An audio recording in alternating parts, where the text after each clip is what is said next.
This is Windshield Hoops, everybody. What is going on? This is Jay Wilder Adams alongside Zach Rudine. Zach, we are back after a month off. How are you doing? Doing great, man. We're in a fun part of the offseason, summer league. It's happening. These games are really fun to watch. Um, Timberwolves played tonight. They look good first game. Excited to watch them again. But yeah, I mean, summer league's been super fun so far. There's a lot of buzz, obviously, with Victor Wembanyama, and the energy around those games has been awesome, and even the rookies. But yeah, it's been really fun environment so far, and I'm excited to see who wins it all. Yeah, absolutely. It's been an interesting last month, right? We had the draft a couple weeks ago. Unfortunately, we haven't been able to record. I don't know if everybody knows. Zach is getting ready for college, and he's working, so this is all his fault. No responsibility of mine. I'm kidding. I'm uh I'm in Europe right now, so there's definitely a change there. So we're going to try our absolute best to get back on this consistently. I know we've said that before, but we're authentic about it. We're going to get it together, and we're just excited to be back on and talking basketball. And like you said, during the peak off season, I think summer league is honestly almost as fun as the playoffs. If you're in presence for summer league, it is as fun as anything, just because everybody's together. So, have you been to summer league, Zach? I have not. I definitely got to go at some point in the future, though. Yeah, it's amazing. I was there 2022. Yeah, I remember you had a lot of pictures of those some NBA players. Yeah, that was cool, man. Like Kai Jones, RJ Hampton. Hope you guys stay on NBA rosters, man. Praying for you guys. So, yeah, I think RJ Hampton, he got moved by Detroit, right? If I'm For not sure. mistaken. That's unfortunate, man. But yeah, we're going to talk a lot about summer league, free agency. We not going to necessarily break down the draft, but subconsciously kind of do it by talking about these prospects we are seeing in summer league, some trends we've already seen. This is from the moment where we are recording this. This is pretty early into the summer league process, about 3-4 days in. So a lot of trends can change, but let's get started right away. Let's just go right into free agency first, because that's still pretty recent, you could say. So we are going to start out with the free agency winners and losers. And Zach, I want you to give out just a notable winner and loser you have. Well, I got a few, obviously, of each, but my main winner right now from free agency, I thought the Lakers did a really good job. They brought back the pieces they need to bring back, and I thought they went out and got some nice guys as well. I like the Gabe Vincent pickup, and I like the Taurean Prince pickup. I thought that was a cheap pickup on Prince. But overall, they kept the core that made the Western Conference Finals, and they added to it. So I think they did a really great job. And then a loser for me, I thought the Portland Trailblazers, I didn't like what they did at all. Who were they competing for with Jeremy Grant? There was no chance anybody was going to pay him that. And the Trailblazers were I'm not as mad about like the total money per year, but the fact they gave him a fifth year here doesn't make sense to me, because no other team could give him a fifth year. Portland was the only team that could have possibly done that. And I don't think any team around the league would have outbid them enough to where that would really matter if they would have gave him a 4 year instead. So I wasn't a big fan of what they did as well, but yeah, I liked what the Lakers did too. Yeah, those are good teams that you mentioned. Like starting out with the Lakers, the value is very good. Obviously, people think Austin Reeves was worth more than what he got, his 4 years, $56 million, but that's the most the Lakers could get him for. Yeah. And honestly, the fact that he took that, I just think that's a testament to, what is returning in LA, just a building culture. It felt like it was starting to slip a little bit after that championship. You get a guy like that, you get Taurean Prince, the Minneapolis Lakers in LA. Yeah. Bringing in Taurean Prince and obviously Jared Vanderbilt, D'Lo. They got on a 2-year, $37 million deal, which is about right. Feels right. Yeah, that feels right. Like obviously, people were talking, gosh, 100 million for him for a while. That was definitely not where the league saw him at. And Gabe Vincent's also a decent pickup. I still wonder a little bit, just is this team a little too deep at guard? Because now you're going to balance the rotation between, LeBron and Reeves and D'Lo and Vincent. So definitely a lot of people who need the ball in their hands, and not to mention Anthony Davis. Bringing back Roy Hashimura was great. So I, I'm not hating on it. I think that's an asset to bring in. And to your Portland point, like I think the biggest problem was they didn't really feel like they knew what they were doing in terms of direction Yeah. because that felt like a Damian Lillard move, and then he pulls a trade demand the very next day, which we will talk about. So it just felt directionless, and I'm cool bringing back Jeremy Grant for 30 million on like a 2-3 year contract just as an asset, but who knows what type of asset that is after a 5th year. So yeah, it's going to be interesting. It was an overpay plus a 5-year deal. He'll I be don't, 34 at the end of it. huh? He'll be 34 years old when that deal's done. 34. Wow. So I don't know I don't think they knew what they were doing at the time. And because, now they knew Damian Lillard wanted out, they still had to bring him in because, agency stuff. You don't want to turn down that type of stuff because it hurts your relationship with agencies. So yeah, I think those are good picks. I think if we're talking about underrated winners, can I do this? Can I do like a trade? Can I just talk about a trade? Sure. Sure. I like what the Warriors did.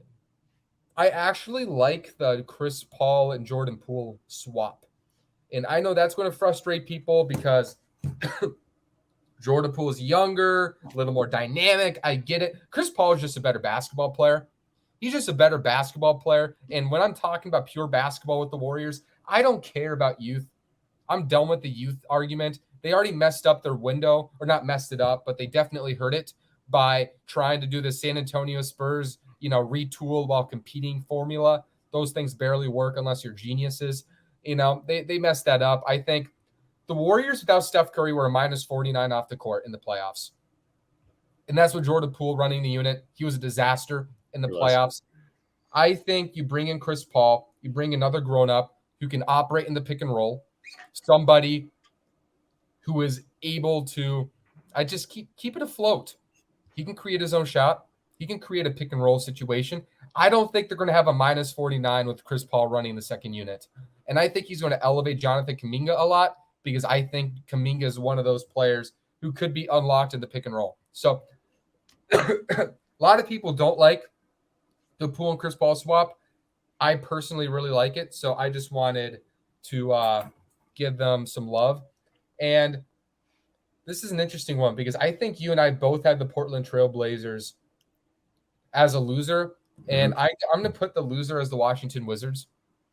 Not because of the direction. I think they're winners for accepting their directions, but I think their fate, I think they set themselves up for failure this summer by giving Bradley Beal the no trade clause. Oh, yeah. They screwed themselves. No, they didn't have to do that. Yeah. And obviously they got like all these swaps, but at the end of the day, they're swaps. I mean, what are the odds that they're going to be better than the other team where they actually grant the swap? That's probably not going to happen until like at least like the 2030 range because of how they're like, if you had to guess who's the worst team in basketball next year, I feel like there'd be one of the top teams you would say, or the top team right now. So it's definitely not going to happen in the near future. 100%. And this isn't necessarily a shot at the new management for the Wizards. They were set up for failure by this. Yeah, they were. And props to them for making these moves. Don't really get the Kuzma $100 million thing. Maybe he's a trade asset. Honestly, you want to lose the salary slot too, I guess. And I mean, you can flip him at the deadline because that's a good point. Yeah, he's gonna be a top 2 option on that team now, and he's probably gonna inflate his numbers. And if they really want to, get value from him, I mean, they don't have to do it this year; they could do it next year too. I agree with you. Yeah, that's a good point. Yeah. I don't hate the trades based on the situation. I think they were kind of set up for failure. I mean, KP, we knew that was going to be a cheap return. Like bringing in Tyus Jones wasn't bad at all. I like that. I like that. Like the Wizards, it stinks because I feel like they were just predisposed to be a loser. But the actual GM has done a pretty decent job with what he's had. Like getting KP to jump into that 1-year option to execute on a deal, like that was fortunate for them just to get something for him because it didn't really make sense to bring him back either. They were kind of in that weird middling spot. So I was considering that. And is there anybody else you want to mention? I think the Suns were definitely a winner. I thought they did a Yeah. really great job of bringing in veteran minimum players. They gave all their veteran minimum guys 2-year deals. Gordon they got on a minimum, which was one of the better contracts the whole year. I thought they just did a really good job adding shooting spacing there. And then another loser.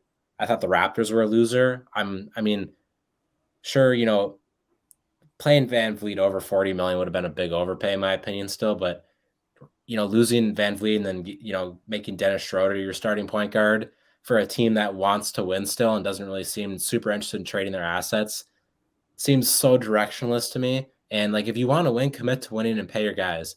Yeah. Like, I don't get it. They're like, it's them and the Bulls right now that are in that wizard spot for me right now where I don't know what they're Yeah. doing. Like, guys, just trade off your assets. But yeah, I thought the Raptors were a loser because of that. I like the total deal was solid, but I don't know. I mean, if you're going to commit to winning, bring back your guard. No, I'm with you. I think first of all, I wouldn't have paid Fred VanVleet 40 million. Yeah, neither am I. I'm fine with him moving off of him for that reason. Mhm. I agree. Like, make a decision on Siakam. Yep. Make a decision. Like, Dennis Schroeder is kind of a bridge point guard. Feels like you're trying to win still with him, but obviously that's still a downgrade. Make a decision on OG. Make a decision on Pascal Siakam. They need to make decisions on these guys and stop, going into the middle. That's just what it feels like with the Raptors right now. They It's the can't worst spot really to be in. side. They gave Pirtle 80 million, which is fine value, not great, but it's fine. But it feels like they're locking in on a core again, and this doesn't feel like a core worth locking into, quite frankly. So yeah, I don't know what they're doing either. And I would say I'm gonna throw like 2 more winners out, and then you want to throw 2 losers. You want to do something like that? Yeah, we do that. Okay, I'm gonna throw a quick winner. I think Boston. I love what they did. I love the KP acquisition because Marcus Smart was definitely the heartbeat of that team, but I think we started to see kind of the writing on the wall with that core. I think Boston really needed a third option who can function in a 1-2 man game with Tatum, with Brown, and moving Marcus Smart and getting Kristaps Porzingis. I feel like I'm making this kind of an offseason winners and losers thing, so my fault. But I love how they were able to get KP in basically 2 picks for Marcus Smart because I think KP's better. I think KP fits better next to Brown and Tatum. I think he gives them more upside. Yes, I have concerns about the durability. Yes, I have concerns about the toughness of this team, but those are questions before KP's on the team. So I think the talent outweighs it. And one more winner. Well, actually, let's change your mind again. You give a winner, and I'll give a loser after. This is like their whole offseason was really good, but I thought, free agency, including a sign and trade, what they did was really good. I thought the Mavericks did a good job. Obviously, retaining Kyrie Irving, you needed to do that. If you wanted to keep Doncic around in Dallas, which you probably need to do. And I thought the, Grant Williams stuff was really good. You moved off Reggie Bullock in that deal as well, that contract. Good point. I thought their draft was awesome, but I mean, this is obviously more a free agency thing, but I really liked what the Mavericks did. I think I don't know what they're going to be like next year because a lot of their defensive pieces are rookies. So I think they're going to struggle still defensively next year. But I think in a few years, we could really see the defense on that team improve to maybe at least league average. And that could, help them maybe become a contender if Kyrie and Luka are still there and playing great. We'll see. But I still want to say next year's their year, but they're definitely getting a lot better. That's a good pick. And I'm trying to consider the losers. So I have one more loser. I think it is the Chicago Bulls too. You talked about them a little bit. Nikola Vucevic on 3 years, 60 million is not bad. But once again, you're locking into a core that just screams mediocrity. And if you're Chicago, what direction do you want to take? Do you genuinely, bottom of your heart, gun to your head, do you believe that Zach LaVine, DeMar DeRozan is taking you to the promised land with Nikola Vucevic and his defense anchoring the paint? What are you like selling here? Like, if you're a Bulls fan, it sounds nice. Like, ooh, it's a fun product. Is this a fun product? What are you selling your fans into with this team? Are you saying, okay, we're accepting 37 to 43 wins? Because that's what it feels like right now. Are you promising them a Patrick Williams, Scottie Pippen leap? Like, what are we promising with this team right now? And that just it feels, you said it with Toronto. I think it's to a bigger extent with Chicago. It feels directionless. And can I put one more team on Yeah. loser because I'm Mr. Negative Nancy right now.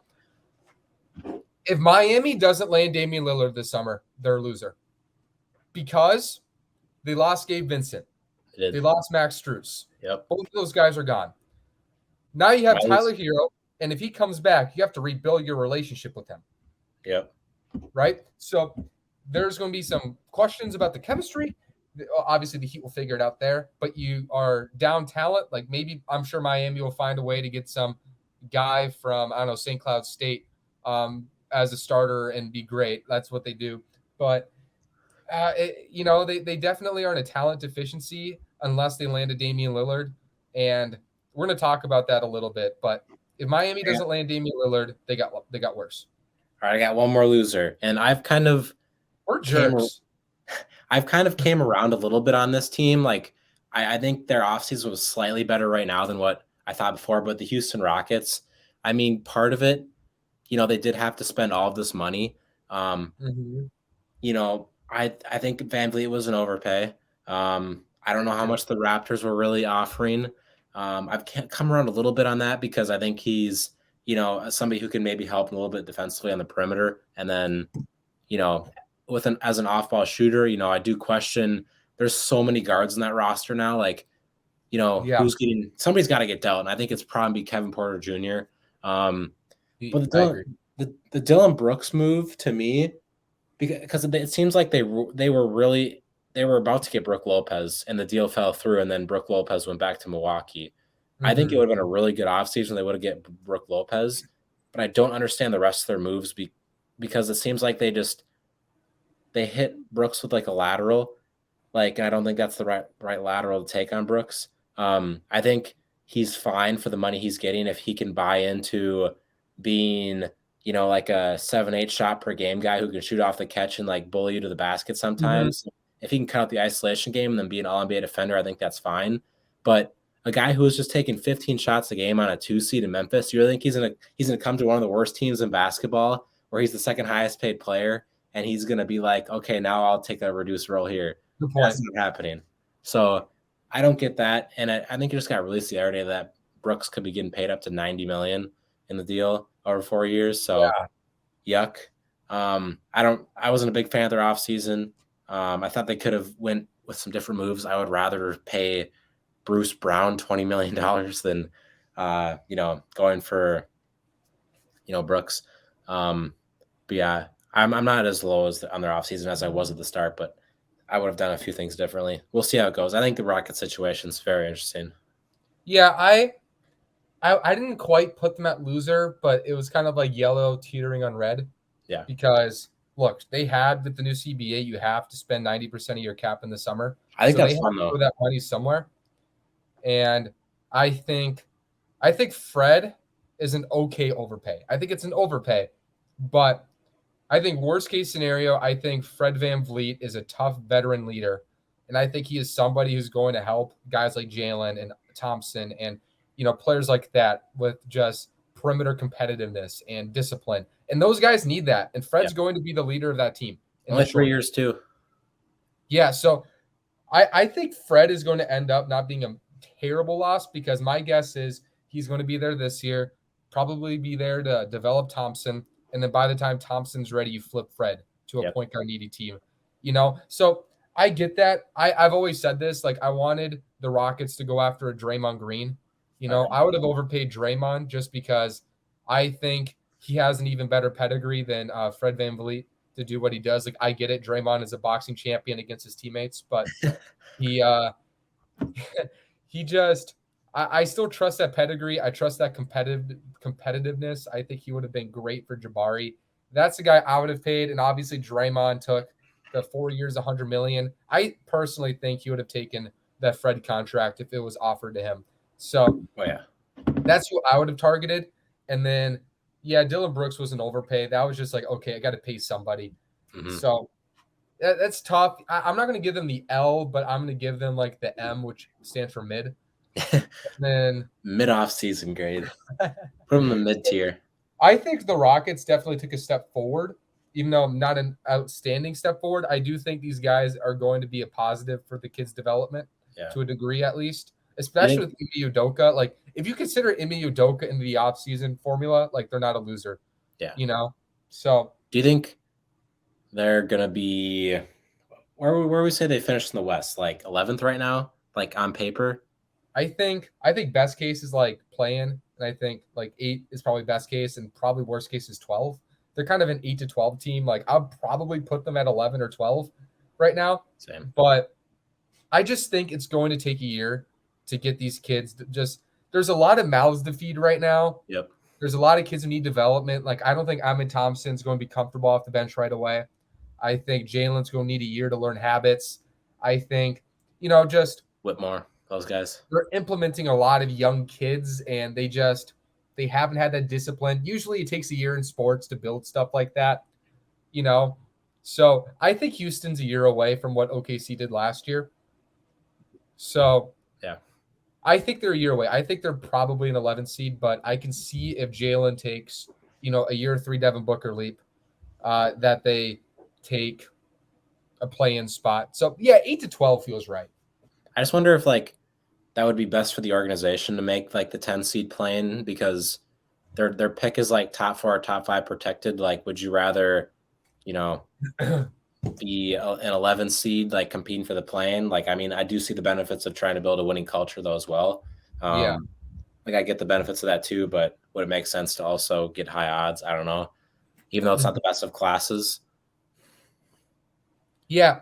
And plus, we'll see on the best of classes thing, because we heard the same thing about 2020. We did. And that draft had the best number 1 pick in like a decade. So, like it's a crapshoot. I mean, I was told we got to wait for 2021, and then we got number 1 in 2020. And I don't think anybody would take the number 1 pick in 21 over 2020 right now. No shot. So yeah, I agree. I think if the Rockets end up as like the 10th worst team and they're like a projected 10, it's kind of a who cares. Yeah. Right. So, plus they have so many young players to deal with. Do. Like, Cam Whitmore was basically a top 10 pick.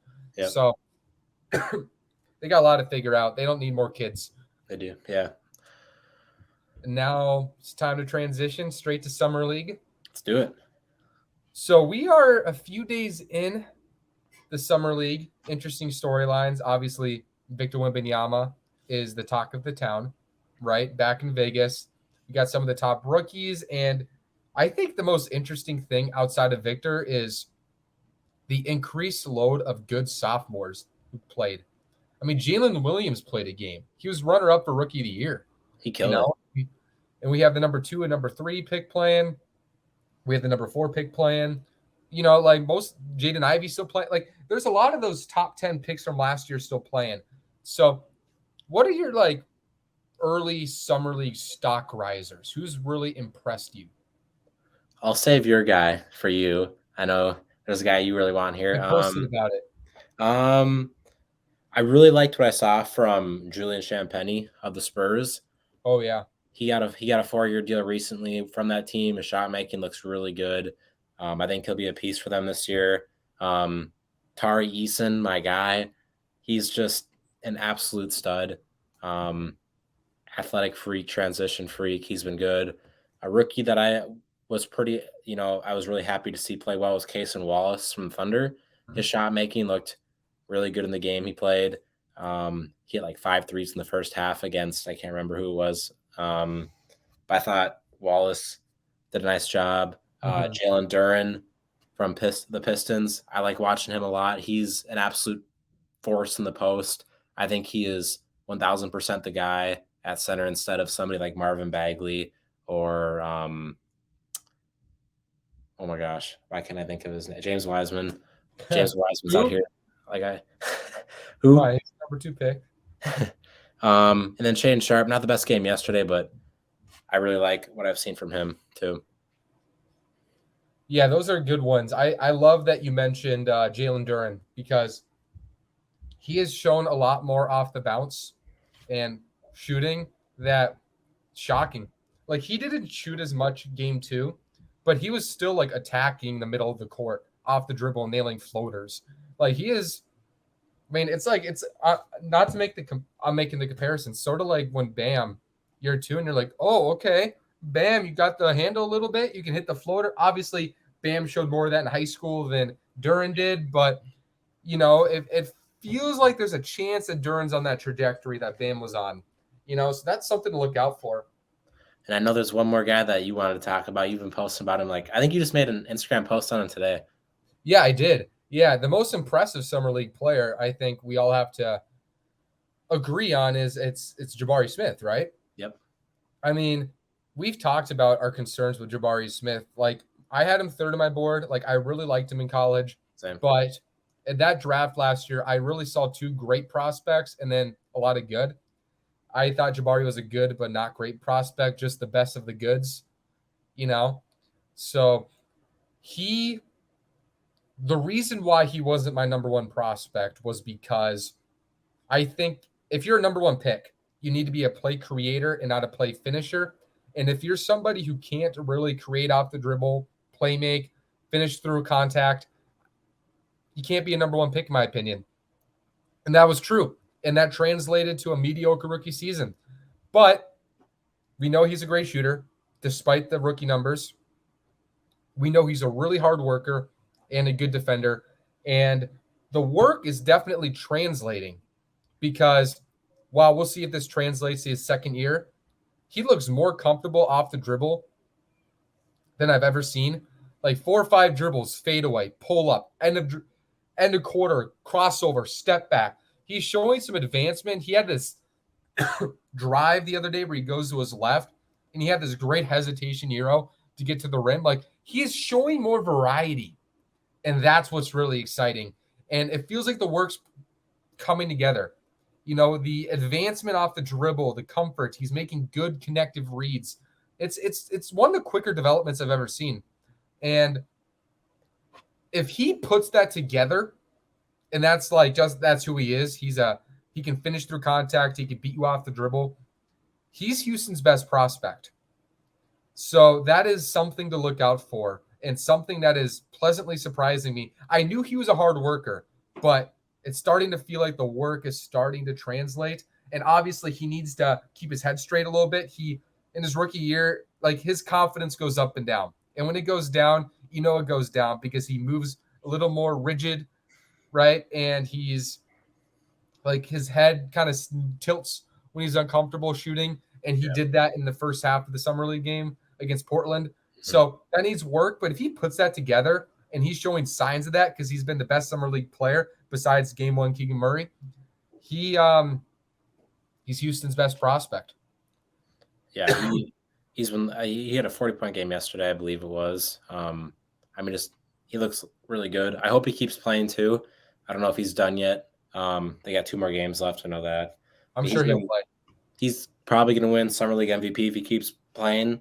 And I'm happy he's playing because, he said in a post-game thing too that, he's got a lot of stuff to work on. And this is a good opportunity where you're still playing like high-level competition, but, it's a place where he can be like the top option and work on those skills. And that's what Houston needs a lot too.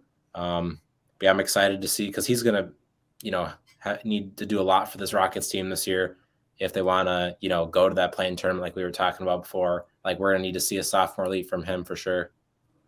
And another name I think we should have mentioned, I think Keontae George has been pretty crazy. Nobody's talking about that.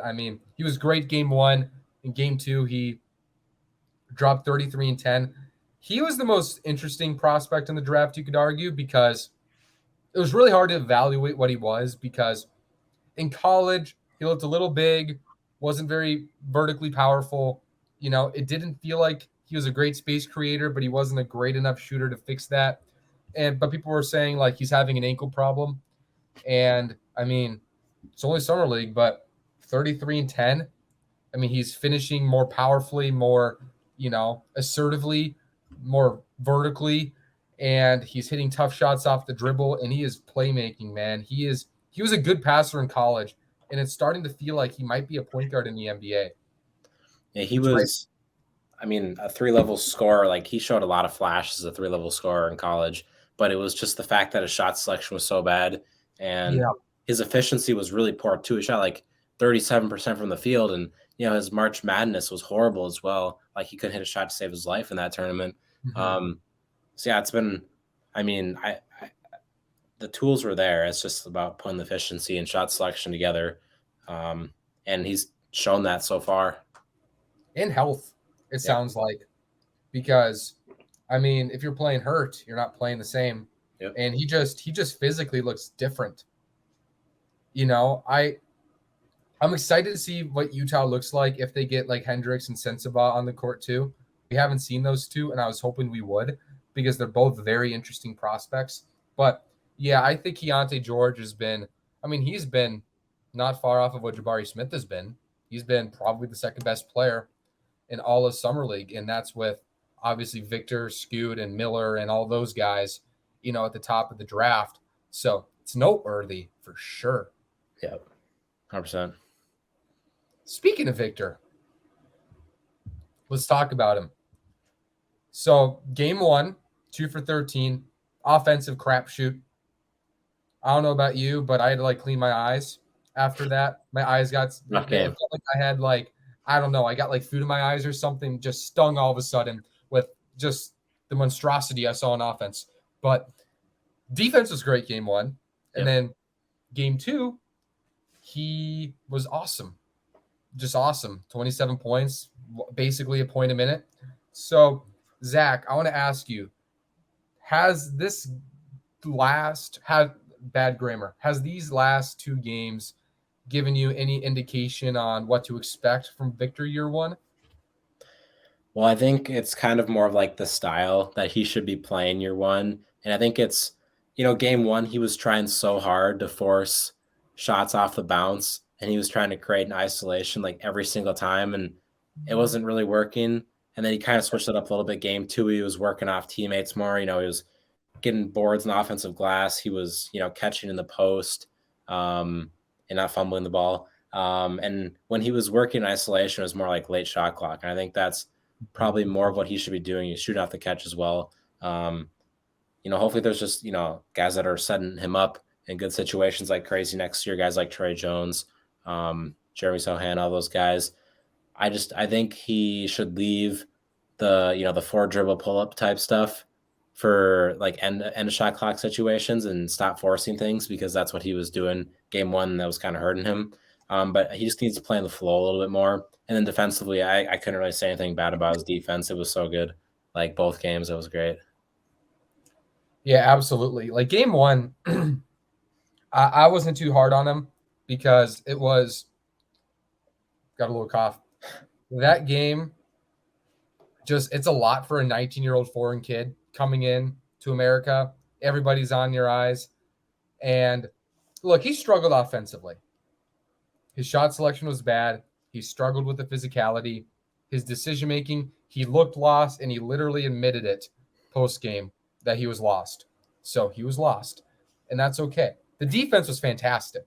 I mean, like game 1, they were switching him on Brandon Miller, and he was Victor's target defensively, and he did a great job. Miller shot 5 for 15, and like Victor's ability to close out with that 10'2" standing reach. I mean, like goodness gracious, 10'2" standing reach. Like, are you kidding me? You can't take threes when he's guarding you on the perimeter. You just can't. He's gonna block it like every time.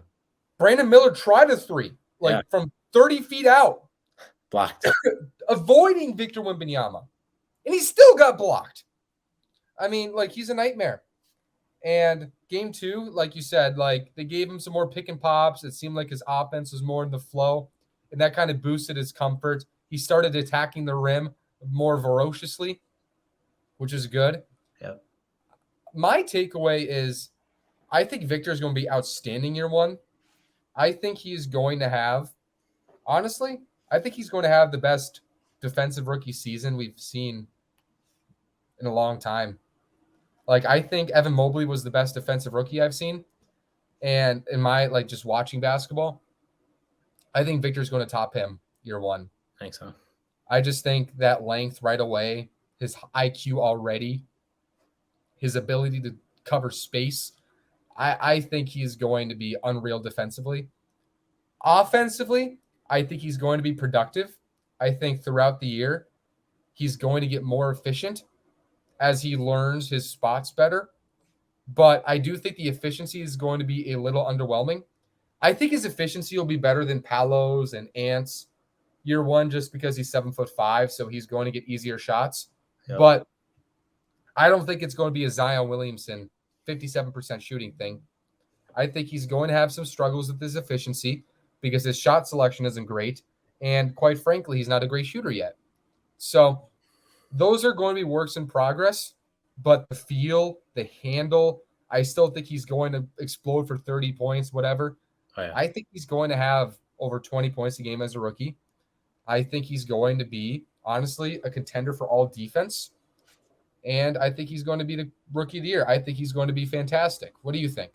Yeah, I think there's going to be patches where, he has a few games in a row where it's really poor efficiency and, he's not putting up many numbers. I mean, that's every rookie ever. Mm-hmm. Like Boncaro last year had months where he was like off his game. Like, like 3 months. yeah, like I don't think that's going to happen to Victor necessarily, but I think there's going to be patches of games where Victor is, playing like a rookie. Like that happens to every single rookie in history where like there's never been a rookie that's like actually like consistent that plays a full season, Tim like Duncan. That's like really it recently. it doesn't really happen, and it happens like when it happens, it's like the 4-year players in college. Yeah, Tim Duncan. So I don't expect him to have the like an insane efficient season. Like he's going to struggle with efficiency at times. There's going to be some really bad games. There'll be some 2 of 13, 2 of 15 games, but also he'll have the highs too, for sure. Absolutely. Yeah, this rookie of the year race is going to be very interesting. It comes down to, does Victor play enough games? Because he has to play 65 games to win rookie of the year, And on that book, for me, Anthony Edwards won rookie of the year in 2020 because if that rules around, Ant wins rookie of the year. But rookie year doesn't matter that much. But I do think that Victor will be the most impressive rookie. I do think Chet will give him a run for his money. Like I think Victor versus Chet's going to be like LeBron versus Melo. Yeah, that's weird though that Chet's going for rookie of the year this year too because he declared UFC. That's weird to think about. I think Chet's going to be more efficient. I think his team is going to be better, and I think the defensive impact is going to be not that far off from Victor. So there's going to be like the Scotty Barnes, like is Chet actually the better rookie? Whatever. Like Carmelo Anthony, obviously, like the Nuggets were a little better than the Cavaliers that year, and he was similarly productive. I think that's what's going to be the case for Victor versus Chet. But I do think Victor is going to be the most impressive rookie and honestly have the most impactful rookie in a long time because Luka and Zion weren't good defenders year one. And they're still not good defenders.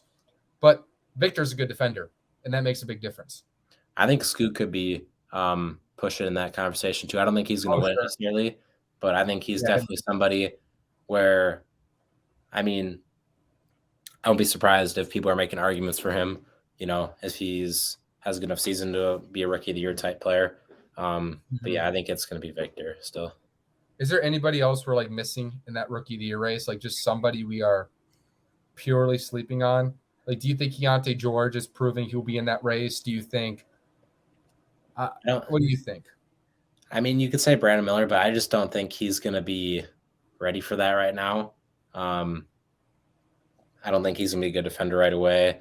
And I think, he's super, based on his 3-point shot. That's like his best skill. And I think that's going to, be a little bit of a struggle at times. I don't know. I think Miller will be fine. We'll see. I mean, I'm not too worried about like from a summer league perspective yet because I've seen the flashes from him. That's really all I'm concerned about with the summer league guys. I just want to see like flashes of your NBA translatable skills. But yeah, I think it's probably just be those 3. That's my guess. Yeah. I wish we had a hotter take. I mean, somebody will rise, and if Yeah. there's indications, it looks like Keontae George has a chance, to just push the all rookie first team combo. And Leonard Miller. Leonard Miller, I think Miller could if he played. I just don't think he's going to get the opportunity Yeah, early. he probably won't. He was my guy. Like, this isn't even a Timberwolves Yes. vibe. My guy Like, I too. had him 8 on my board. I'm 10. When I woke up, because the draft was on at like 2 in the morning for me, when I went to bed at 4 o'clock and I woke up and I saw Leonard Miller fell to 33, I was like, oh, cool. Who did he end up on? And is it traded to Timberwolves? I was so happy. So, yeah, it's going to be interesting. Victor's going to be very fascinating. For sure. Do you want to type in on this? I kind of gave my take on this a little bit by accident, but who's your best prospect on the Houston Rockets? A team that it feels like is just drowning in tier 2 prospects. Like, they don't have a Jason Tatum. They don't have an Anthony Edwards. They don't have a Luka Doncic. They don't have a Victor, right? But they got a lot of guys. I mean, Jalen Green's special, or he could be. Jabari's really good. Şengün's really good. Ahmed Thompson's really good. Cam Whitmore should have went top 5. Like, what do you think of Houston? Who's the best prospect on that team in your opinion?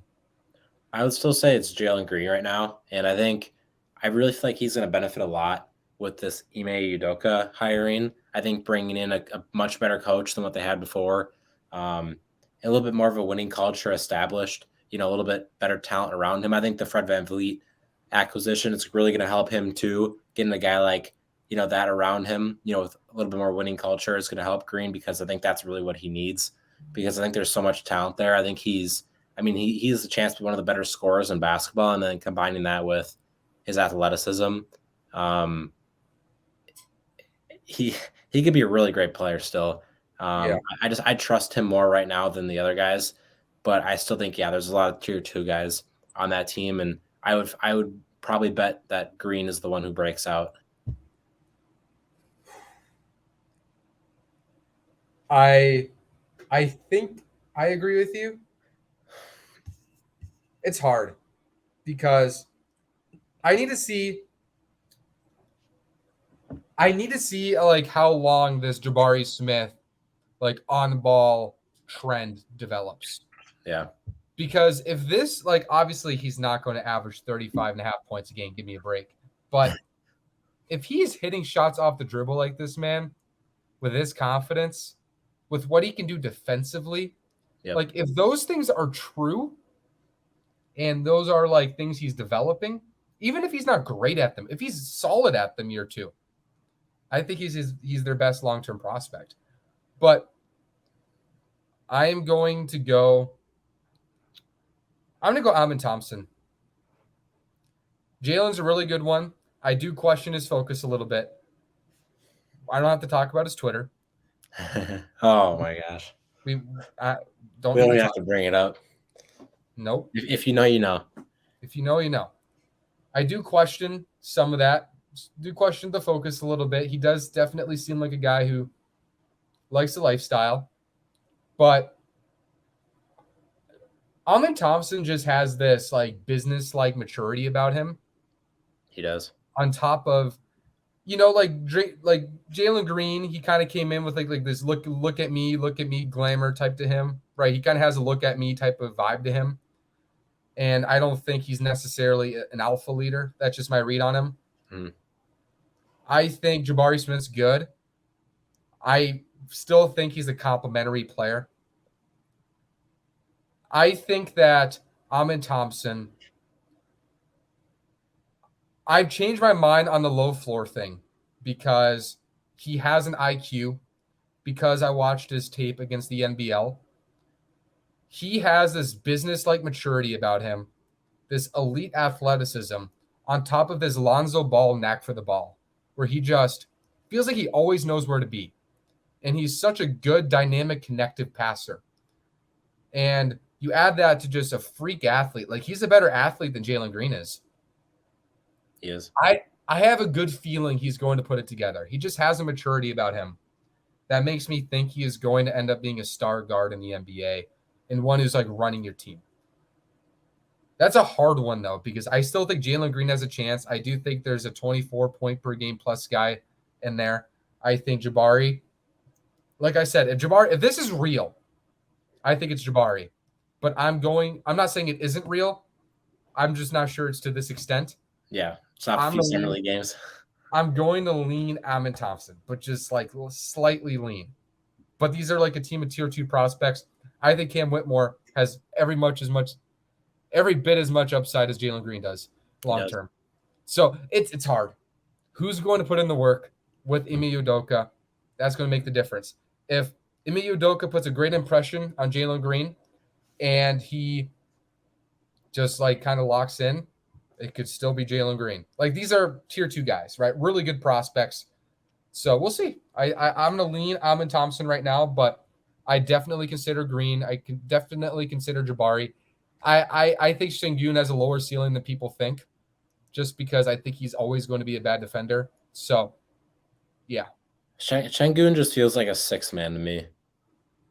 Like somebody I don't want him as my starter really because I can't see a 6'8" worst rim protector in basketball being a starter on a good playoff team. Unless you had like Jaren Jackson Jr. next to him, maybe. Like, I don't see it. I agree with you. I just think he's one of those guys where he can start on your team, but like, is he a championship center? There's a lot of players who are really good and they're starting good, but are they championship players? Because that doesn't only take a level of good, it takes a level of, necessary complementary skill sets in the context of a team. Mm-hmm. So I don't think Şengün, I think he's fun. I think he's going to put up numbers in his career. And I think he's going to make a lot of money. But if we're talking about like, okay, we're building a playoff team, it's trying to contend. I can't consider him in this conversation. Yeah. That was good. We had different answers too. Yeah. That's good. Ooh. Okay. Let's transition here. I think this is the last topic of the show because we talked a little bit about like, we kind of mixed in the slept on prospects with like stock risers. We kind of did that with some of the guys you mentioned, right? So I don't think we need to talk about that again. I want to talk about Damian Lillard because he's the hottest topic remaining in the free agency trade market circus. Everybody thinks he's going to Miami. And I think you and I both agree that Miami is a good fit. Like a team that is defensive minded, that's deep always. You add a primary scorer on a team that made a championship run with the worst offense in the NBA. Like, yeah, add 32 points per game to that. That's pretty nice. Like, that's not a hot take, right? Mm-hmm. What are some other good fits for Damian Lillard?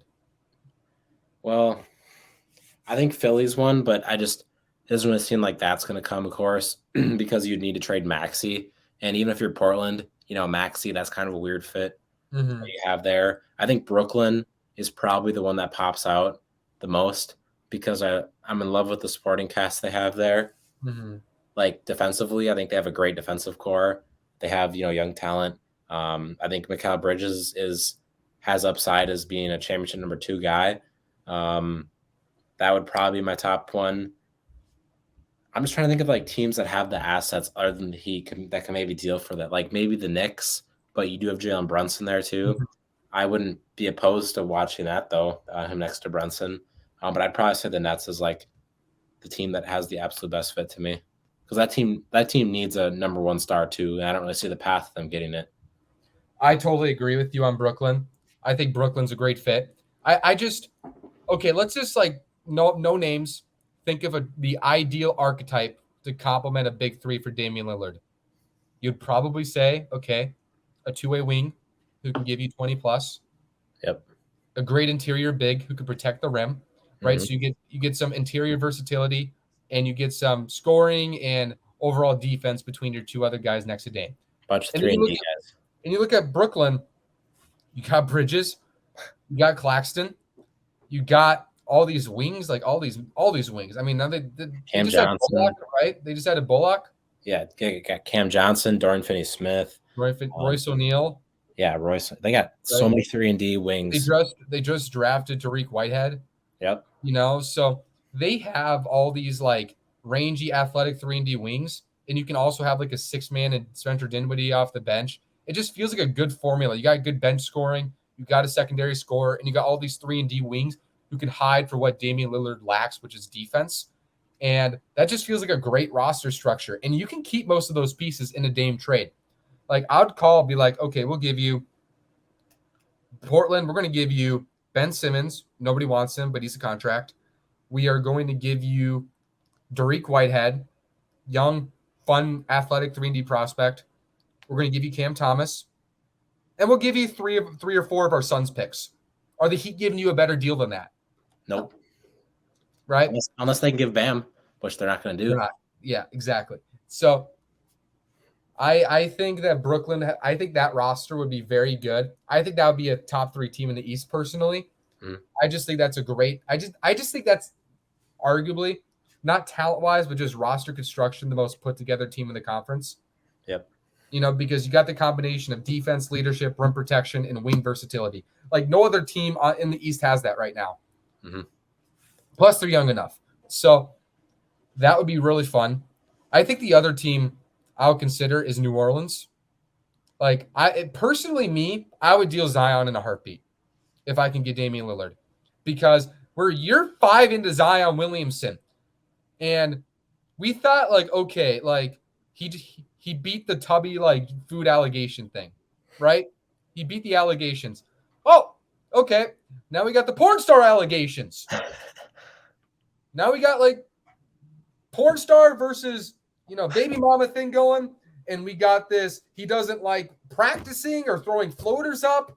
And we got he's not happy in New Orleans. We're going to send him to New York. Like, it's not going to work. Zion Williamson doesn't want to put in the work. He's clearly not focused. And because he is focused on the big markets, it's clear where his motives are.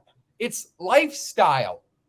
And by the way, if I was Portland, I wouldn't want Zion either, because he's going to give you the same attitude. Yep. But even worse. If I'm the Pelicans and I can trade Zion and bring in an actual leader in Damian Lillard, somebody who maybe you flip CJ, but you got these wings. You got like Brandon Ingram. You got Trey Murphy, who I think is going to be a star. You got all these intriguing young guards like Dyson Daniels and Jose Alvarado. Obviously, Jordan Hawkins was their draft pick this year. And then maybe you improve the rim protection with Valanciunas. They also, if they need to add a pick or two, they got plenty of picks. And in addition, they have a ton of picks from the Lakers trade. So they can round out that roster around Damian Lillard. Oh, yeah. Maybe add more rim protection instead of Valanciunas. Yep. So I think the Pelicans would create a window. And in addition, they would still have the assets to move around to build a contender. I wouldn't deal Ingram for Lillard if I don't have to. But I think if I could flip Zion for Lillard, I would. And honestly, I think the Blazers might. I mean, Zion as a talent. He's like a super seductive talent. You're like, oh my God, look at that explosion. Holy crap. He was a top 10 player in the first, 2 months of the year. He's great. He is, as a basketball player, watching him on the court, he's eye candy. He's showtime. Yeah. So I think he could get you somewhere. Like somebody would take the chance on that. So I think the Pelicans would be really fun for Dame. Also, a little slept on, I think Orlando might be a little fun, just because that team needs floor spacing and maybe a leader to lead Paolo and Franz. And I mean, they can deal Anthony Black, or they can deal, some of these other million point guards and picks and stuff, and then figure that out. I mean, I think Anthony Black can play next to Scoot Henderson. I mean, probably. So, yeah, I would say those are the teams that come to mind. Yeah, I like those picks a lot. All right, Zach. So I think before we close out the show, we're about to end the show momentarily. I just want to ask your opinion on your level of worry for some of the rookies who've struggled in Summer League, notably Brandon Miller, because he's really struggled to shoot the basketball. For Brandon Miller, I mean, we saw that game against the Spurs where it looked a little bit better. I mean, his production was better in that game, at least. I don't know. I'm not too worried about it yet. He's still got more time to, prove himself, to see those flashes. But I don't really judge Summer League, that harshly, I guess. I'm just waiting for some flashes to pop up with him. He's had some good moments. He's had a lot of bad ones though too. Um, I don't know. I don't think he's really the guy though. Like I think he's somebody that plays off stars, and I think once you have him next to like LaMelo Ball, Hmm. like that would help him out a lot. Like he's probably the best best player on that Hornets team. He's taking the most shots. I don't think that's good for him. I think he needs to be more in the back seat right now, especially with his play style. Because if his shot's not falling, there's not a lot he can do for you right now because his finishing isn't there. His physicality there is not. It's not really there. Defensively in the NBA, I don't know what he's going to be right away. I think at some point he'll be a good defender, but not right away. I agree. I'm not too concerned about it because I think he'll really show his value when he's playing next to like LaMelo. Hmm. Still wouldn't have been my pick at number 2. I am concerned for Charlotte there. I would have taken Scoot obviously, but yeah, I'm not. I would say I'm like outright concerned yet about him. I like Brandon Miller a little more than you do. I don't know. Every time I watch him, I like him more. It's one of those weird things because like I think his athleticism concerns are a little overblown because he's got a good frame. I think he'll get stronger. He's sneakily vertically gifted. Not like on the first jump. He's not a twitchy jumper, but he's vertically gifted. Yep, And he's fluid. He's 6'9". I think he's gonna be a really good passer in the NBA. he will be. I think his shooting's gonna be really good. In high school he was a special mid-range shooter. I think that's going to come together in the NBA eventually. And I think he's going to figure out finishing to a solid extent. I think he's going to be really good. I would have taken Scoot Henderson number 2, but I'm not in the camp of like, oh my gosh, how could they pass on Scoot Henderson? Like, I think they should have taken Scoot, but I think it's going to be like, taking Evan Mobley after Jalen Green type of thing, where it's like Green's going to be really good. Mobley's probably going to be near fantastic. I think it's going to be similar for Miller. Like I think he's going to be in like the sort of the Brandon Ingramish mold in the NBA. That's where I kind of see for him. And he's a little stronger than Ingram, by the way. Mhm. So, obviously he needs to work to get to the handle that Ingram developed into, but I think he could. So Yep. I like Miller a little more than you do, and I think he's going to be okay. Yeah, He's just I think missing so. shots right now. I don't hate the shots he's taking. I don't hate the way he's operating on the court. Defensively, way too much arms. That's something he's going to have to work on over time. I'm sure that accommodates for his foot speed in the past, but I think that is something he'll work on over time when he knows how to use his length. And yeah, I'm my level of concern is like a 3. Like I'm not that concerned. I Yeah, think man, he's going to be fine. I agree. And one last question before we close it: what are your next takeaway, or what are you looking out for the rest of summer league? Man.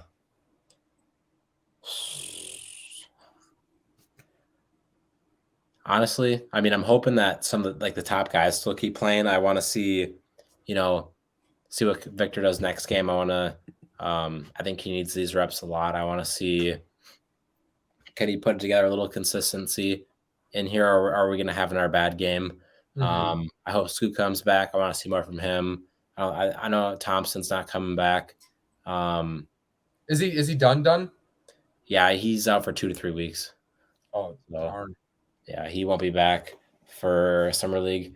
I don't have too many things I'm watching out for other than just what do like the top draft picks look like and such. Do we see any risers from the late first round that really start to show up? I don't know. Yeah, I want to see my boy Leonard Miller to continue killing it. Yep. I want to see if Keontae George is still like that for the rest of summer league. I Play want to some see games tonight. I want to see if Brandon Miller is going to respond. Hmm. I want to see if those Jazz rookies play, Taylor Hendricks and he hasn't played yet, right? Taylor? no, or Sensabaugh. Yeah, he hasn't either. That's right. So there's definitely still like interesting storylines to cover. I want to see if Jalen Duren maintains the level of perimeter aggression, and what happens with Wiseman. Like Wiseman, like it's starting to get to that point. Like he had 17 yesterday, so on 17 shots, not great, not awful, But but for a year 3 player, like it's funky again. It's just not a good fit for him in Detroit. yeah, So I want to see how they use him too. yeah, because they have Bagley, Duran, and Stewart. Like Yeah, it's so redundant. You got to pick a path with that at some point. It's got to happen soon. I think obviously Duran, he's the number one there. I think for the future, I don't think there's Better be. like there shouldn't be an argument for anybody else. Like they got to develop him as their center in the future, and then you probably take one more guy from there, and I think it's probably between Bagley and Wiseman. So It can't be Bagley. So What's probably the point of Bagley? I don't know. So Just Stewart or Wiseman. financially illiterate. Yeah. How much is he making? I mean, he's making like 4-year 48, 4-year 50. Making a pretty good amount. So, yeah, that does it for this episode of Windshield Hoops. We will be back next week. I promise we won't record on August. I think it's been a month since we've recorded, literally. Probably. I think we recorded on like June 11th. It's July 10th. It was like a little over a week before the draft. With Isaac. Yep. So, yeah, we're not doing that again. We'll be back next week. And it's only going up from here. Next month, when there's nothing to do, we'll have a lot of like rankings and redrafts and all that pointless nonsense. That's super fun. So, yeah, stay tuned for that. And once again, everybody, thank you very, very much. We will see you next week. This is Windshield Hoops.